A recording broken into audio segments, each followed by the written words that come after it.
नमस्कार।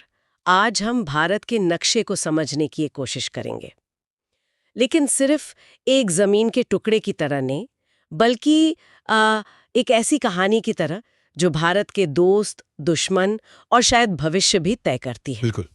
हमारे पास कुछ जियोपॉलिटिकल नोट्स और नक्शे हैं, और आज हम देखेंगे कि नक्शे पर खींची ये लाइनें असल में जमीन पर कैसे जिंदा होती हैं। और हमारा मिशन सिर्फ ये बताना नहीं है कि कौन सा देश कहाँ है। हम इन नक्शों की तह में जाकर ये समझने की कोशिश करेंगे कि भारत का भूगोल, मतलब इसकी जमीन, इसके पहाड़, इसकी नदियां, वो पड़ोसियों के साथ इसके रिश्तों को कैसे आकार देती हैं। हाँ, ये रिश्ते कभी दोस्ती के हैं, कभी तनाव के। और कभी कभी बहुत उलझे हुए। तो चलिए इस कहानी को परत दर परत खोलते हैं। बिल्कुल। तो आज की बातचीत का एक मोटा मोटा खाका ये रहेगा। पहले हम भारत के आकार और इसकी बनावट को समझेंगे, मतलब ये उत्तर से दक्षिण तक कितना फैला है, और यहाँ पहाड़, मैदान, रेगिस्तान, ये सब कैसे बसे हुए हैं। ठीक है। फिर हम एक जमीनी सफर पर निकलेंगे और भारत के 7 पड़ोसियों से मिलेंगे जिनकी सीमाएं भारत से लगती हैं। सबसे लंबी सीमा से लेकर सबसे छोटी तक। हाँ, और आखिर में हम समंदर के रास्ते अपने 2 पड़ोसियों से भी मिलेंगे। चलिए शुरू करते हैं। ठीक है, तो शुरुआत करते हैं भारत के स्केल से। हमारे नोट्स कहते हैं कि भारत दुनिया का 7वां सबसे बड़ा देश है, लगभग 33 लाख वर्ग किलोमीटर का। अब ये नंबर सुनने में बहुत बड़ा लगता है। हाँ, ये बहुत बड़ा है। इसे ऐसे सोचिए कि भारत में लगभग पूरा यूरोप समा सकता है, अगर हम रूस को छोड़ दें तो। अच्छा। जब हम कहते हैं कि उत्तर में लद्दाख से दक्षिण में कन्याकुमारी तक इसकी लंबाई 3200 किलोमीटर से ज्यादा है, तो इसका मतलब है आप दिल्ली से चेन्नई जाकर वापस भी आ जाएं, तब भी ये दूरी कम पड़ेगी। और पूरब से पश्चिम? और पश्चिम में गुजरात से पूर्व में अरुणाचल प्रदेश तक की चौड़ाई भी लगभग 2900 किलोमीटर है। यही वजह है, मतलब कि गुजरात में जब सूरज डूब रहा होता है, तब अरुणाचल प्रदेश में रात घिर चुकी होती है। यहाँ एक बात और है जो दिलचस्प लगी मुझे, इसका अक्षांशीय विस्तार यानी लैटिट्यूडनल एक्सटेंट कहते हैं। हाँ। अगर आप भारत को ग्लोब पर देखें तो ये उत्तर से दक्षिण तक इतना लंबा फैला है कि देश में हर तरह का मौसम मिल जाता है। और हमारे नोट्स में कर्क रेखा यानी ट्रॉपिक ऑफ कैंसर का जिक्र है, जो देश के बीच से होकर गुजरती है। ये सिर्फ एक लाइन है या इसका कोई बड़ा मतलब है? नहीं, ये सिर्फ एक लाइन नहीं, ये भारत का क्लाइमेट डिवाइडर है, एक तरह से मौसम को बांटने वाली रेखा। अच्छा। इस रेखा के दक्षिण का जो हिस्सा है वो उष्णकटिबंधीय है, यानी ट्रॉपिकल जोन में आता है। वहां साल भर मौसम गर्म और उमस भरा रहता है, जैसे मुंबई या चेन्नई। बिल्कुल। और इसके उत्तर का हिस्सा उपोष्णकटिबंधीय है, यानी सब ट्रॉपिकल जोन में है, जहां हमें सर्दी, गर्मी, बरसात जैसे अलग अलग मौसम देखने को मिलते हैं। दिल्ली की तरह। हाँ, और ये बंटवारा भारत की खेती, लोगों के खान पान, पहनावे और यहाँ तक कि कल्चर को भी तय करता है। और मौसम के अलावा भारत की जमीनी बनावट भी बहुत ही विविध है। उत्तर में तो महान हिमालय खड़ा है, हम सब जानते हैं कि वो ऊंचे पहाड़ हैं, लेकिन हमारे नोट्स कहते हैं कि वे एक प्राकृतिक दीवार है। हाँ, एक दीवार जरूर, लेकिन एक ऐसी दीवार जो कई काम करती है। जरा सोचिए, अगर हिमालय नहीं होते तो साइबेरिया से आने वाली वो बर्फीली हवाएं वो सीधी भारत में आती और पूरे उत्तर भारत को एक ठंडा रेगिस्तान बना देती। तो ये पहाड़ सिर्फ पत्थर नहीं, ये भारत के क्लाइमेट कंट्रोल सिस्टम्स हैं। वाह। ये मानसूनी हवाओं को रोककर पूरे देश में बारिश करवाते हैं। और गंगा, यमुना, ब्रह्मपुत्र जैसी नदियां भी तो इन्हीं पहाड़ों से निकलती हैं। और इन्हीं नदियों ने गंगा के विशाल मैदानों को बनाया है, जिसे हम भारत का अन्न भंडार या फूड बास्केट भी कहते हैं। बिल्कुल।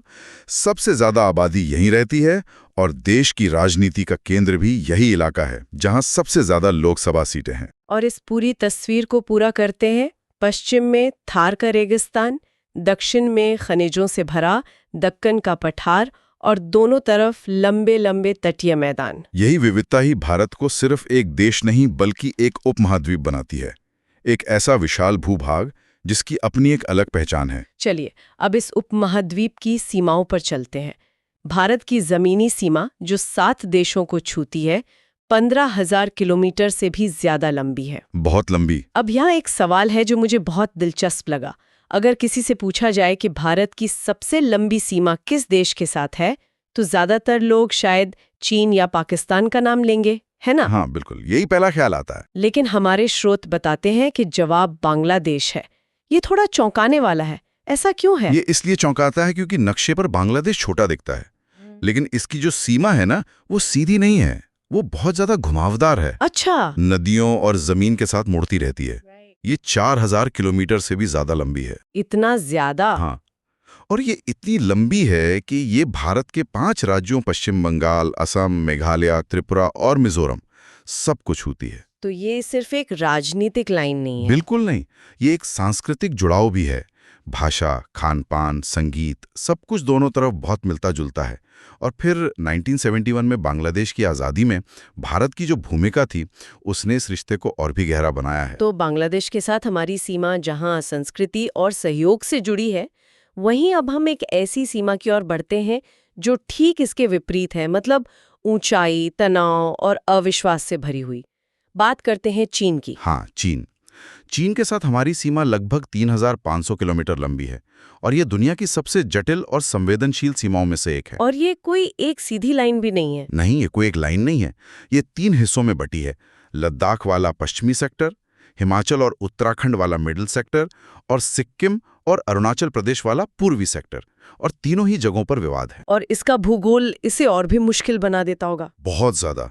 एक तरफ लद्दाख का ठंडा रेगिस्तान है, तो दूसरी तरफ अरुणाचल के घने जंगल और ऊंचे ऊंचे पहाड़। 1962 का युद्ध हम जानते ही हैं, लेकिन आज भी तनाव क्यों बना रहता है? हाँ, यही सवाल है। क्योंकि ये सिर्फ जमीन का विवाद नहीं है, ये स्ट्रेटेजिक दबदबे की लड़ाई है। हिमालय जो हमें बचाता है, वही यहाँ विवाद का केंद्र है। चीन उन ऊंचाइयों पर कंट्रोल चाहता है जहां से उसे रणनीतिक बढ़त मिल सके। तो पंचशील संधि जैसे समझौतों का क्या हुआ? वो ऐतिहासिक समझौते जरूर हुए हैं, लेकिन जमीनी हकीकत ये है कि एक ऐसी सीमा है जहां भूगोल और जियोपॉलिटिक्स आपस में बुरी तरह उलझे हुए हैं। वो प्रोटेक्टिव शील्ड एक जियोपॉलिटिकल फ्लैश पॉइंट बन चुकी है। चीन के बाद अब आते हैं पाकिस्तान पर। ये एक ऐसी सीमा है जिसके बारे में हम शायद सबसे ज्यादा सुनते हैं। हाँ, बिल्कुल। हमारे नक्शे दिखाते हैं कि ये सीमा भी भौगोलिक रूप से बहुत अलग है। पंजाब के हरे भरे मैदानों से लेकर राजस्थान के तपते रेगिस्तान और कश्मीर के बर्फीले पहाड़ों तक। और ये भौगोलिक विविधता सुरक्षा चुनौतियों को पूरी तरह बदल देती है। कैसे? देखिए, पंजाब और राजस्थान में जहां सीमा सपाट है, वहां बाड़ लगाना और निगरानी करना थोड़ा आसान है। लेकिन जैसे ही आप जम्मू कश्मीर में आते हैं, ऊंचे पहाड़, घने जंगल और मुश्किल मौसम वो घुसपैठ को आसान बना देते हैं। बिल्कुल। इसीलिए यहाँ सुरक्षा ग्रिड बहुत ज्यादा मजबूत रखना पड़ता है।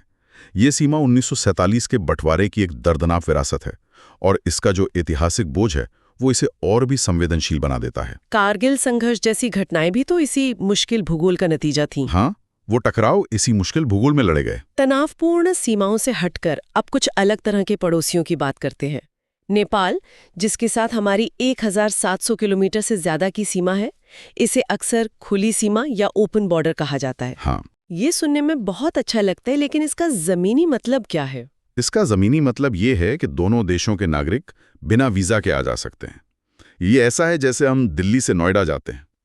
वैसे ही सीमा के दोनों तरफ के लोग रोज काम, बाजार या रिश्तेदारों से मिलने के लिए आते जाते हैं। ये तो हमारी बाकी सीमाओं से बिल्कुल अलग है। पूरी तरह अलग, जहां हर इंच पर नजर रखी जाती है। इसका आधार सिर्फ भूगोल नहीं, बल्कि वो है जिसे कहते हैं रोटी बेटी का रिश्ता। मतलब गहरे सांस्कृतिक और पारिवारिक संबंध। बिल्कुल। और नेपाल के साथ ही एक और शांत और खूबसूरत पड़ोसी है भूटान। सीमा सिर्फ 700 किलोमीटर के आसपास है, लेकिन बहुत महत्वपूर्ण है। बिल्कुल। भूटान अपने सकल राष्ट्रीय सुख यानी ग्रॉस नेशनल हैप्पीनेस के सिद्धांत के लिए जाना जाता है, लेकिन भारत के लिए ये एक बहुत महत्वपूर्ण रणनीतिक पार्टनर है। वो कैसे? ये चीन और भारत के बीच एक बफर स्टेट की तरह है, और डोकलाम जैसे विवादों ने दिखाया है कि भूटान की सुरक्षा भारत के लिए कितनी अहम है। ये दोस्ती का एक बहुत ही गहरा और शांत रिश्ता है। अब पूर्व की ओर चलते हैं, जहां हमारी सीमा म्यांमार से मिलती है, लगभग 1600 किलोमीटर लंबी। यह इलाका, जिसे हम पूर्वांचल कहते हैं, थोड़ा अलग थलग सा लगता है। हाँ, और यही इसकी खूबी भी है और चुनौती भी। ये सीमा अरुणाचल, नागालैंड, मणिपुर और मिजोरम से लगती है। यहाँ की पहाड़ियाँ, घने जंगल और जातीय विविधता इसे भारत के बाकी हिस्सों से थोड़ा अलग बनाती हैं। मैंने सुना है कि कई जनजातियों के रिश्तेदार सीमा के दोनों तरफ रहते हैं। हाँ, क्योंकि ये रिश्ते देशों के बनने से भी पुराने हैं। यह सीमा भारत को सीधे दक्षिण पूर्व एशिया से जोड़ती है और हमारी एक्ट ईस्ट नीति के लिए बहुत जरूरी है। वो नीति जिसमें हम इन देशों के साथ अपने आर्थिक और रणनीतिक संबंधों को मजबूत करने की कोशिश कर रहे हैं। बिल्कुल वही। और आखिर में जमीनी पड़ोसियों में सबसे छोटी सीमा अफगानिस्तान के साथ सिर्फ 106 किलोमीटर। हाँ, बहुत छोटी। हमारे नोट साफ कहते हैं कि ये पाक अधिकृत कश्मीर के हिस्से को छूती है, तो आज की तारीख में हमारा सीधा एक्सेस तो है नहीं, तो फिर ये इतनी महत्वपूर्ण क्यों है? भले ही ये छोटी है और सीधी पहुंच नहीं है, लेकिन ऐतिहासिक और रणनीतिक रूप से ये बहुत बड़ी है। ये हमें ऐतिहासिक सिल्क रूट से जोड़ती थी और आज भी मध्य एशिया का गेटवे है। अच्छा। अफगानिस्तान में स्थिरता या अस्थिरता का सीधा असर इस पूरे क्षेत्र पर पड़ता है, इसलिए ये छोटी सी सीमा भी भारत की विदेश नीति में एक बड़ी भूमिका निभाती है। तो ये तो हुआ हमारा जमीनी सफर, लेकिन भारत की कहानी सिर्फ जमीन पर खत्म नहीं होती। इसकी 7,500 किलोमीटर लंबी तटरेखा इसे 2 और समुद्री पड़ोसियों से जोड़ती है। सही कहा आपने। भारत का भूगोल जितना जमीन से परिभाषित होता है, उतना ही समुद्र से भी। हिंद महासागर में इसकी जो लोकेशन है, वो इससे एक बड़ी समुद्री ताकत बनाती है। दक्षिण में हमारा सबसे नजदीकी समुद्री पड़ोसी है श्रीलंका। दोनों देशों को पाक जल डमरूमत या पल्क स्ट्रेट नाम की एक पतली सी समुद्री पट्टी अलग करती है। और इन दोनों देशों के बीच रामायण काल से चले आ रहे पौराणिक और ऐतिहासिक रिश्ते हैं। लेकिन समुद्री सीमाएं भी जमीनी सीमाओं की तरह ही जटिल हो सकती हैं। मतलब वहां भी विवाद होते हैं? हाँ, 1970 के दशक में समुद्री सीमा तो तय हो गई, लेकिन आज भी भारतीय और श्रीलंकाई मछुआरों के बीच मछली पकड़ने के अधिकारों को लेकर विवाद होते रहते हैं। ये दिखाता है कि समंदर में लाइन खींचना भी आसान नहीं होता। और हमारा दूसरा समुद्री पड़ोसी है मालदीव, जो भारत के दक्षिण पश्चिम में छोटे छोटे द्वीपों का एक समूह है। हम इसे अक्सर एक खूबसूरत टूरिस्ट डेस्टिनेशन के तौर पर ही जानते हैं। हाँ, लेकिन ये उससे कहीं ज्यादा है। मालदीव हिंद महासागर के उन अहम समुद्री रास्तों पर बसा है जहां से दुनिया का बहुत सारा तेल और व्यापार गुजरता है। यानी ये एक स्ट्रेटेजिक लोकेशन है। बिल्कुल, इसलिए इस क्षेत्र में समुद्री सुरक्षा के लिए मालदीव बहुत महत्वपूर्ण है। इसका मतलब ये है कि भूगोल सिर्फ जमीन के टुकड़ों के बारे में नहीं है, बल्कि समंदर के अहम रास्तों पर कंट्रोल के बारे में भी है। तो आज की इस पूरी बातचीत का क्या मतलब निकलता है? हमने भारत की विशाल आकार से लेकर इसकी 106 किलोमीटर की सबसे छोटी सीमा तक का सफर तय किया। हमने देखा कि कैसे हिमालय भारत का मौसम और राजनीति दोनों तय करता है। हमने ये भी देखा कि ये सीमाएं सिर्फ नक्शे पर खींची गई लकीरें नहीं हैं, वे जिंदा हैं। हाँ, वे इतिहास, संस्कृति, अर्थव्यवस्था और भू राजनीति से बनती और बिगड़ती हैं। बांग्लादेश के साथ जहां साझा संस्कृति है, वहीं चीन और पाकिस्तान के साथ ऐतिहासिक तनाव, नेपाल के साथ खुलापन है, तो म्यांमार के साथ जंगलों और पहाड़ियों की चुनौती। बिल्कुल, भारत का भूगोल ही उसकी विदेश नीति और उसकी पहचान की कहानी कहता है। हर सीमा का अपना एक किरदार है, अपनी एक कहानी है। बिल्कुल। और यहाँ एक आखिरी विचार जो ये चर्चा छोड़ जाती है। बताइए। भारत की ये सीमाएं एक ही समय में दीवार भी हैं और पुल भी। वे राष्ट्रों को अलग करती हैं, लेकिन वे व्यापार, संस्कृति और लोगों के आने जाने के रास्ते भी बनाती हैं। सोचने वाली बात यह है कि भविष्य में टेक्नोलॉजी, बड़े बड़े इकोनॉमिक कॉरिडोर्स और क्लाइमेट चेंज जैसी ताकतें इन भौगोलिक हकीकतों को कैसे बदलेंगी? क्या ये सीमाएं और धुंधली हो जाएंगी या फिर और ज्यादा सख्त? हाँ, ये एक ऐसा सवाल है जिसका जवाब आने वाला वक्त ही देगा।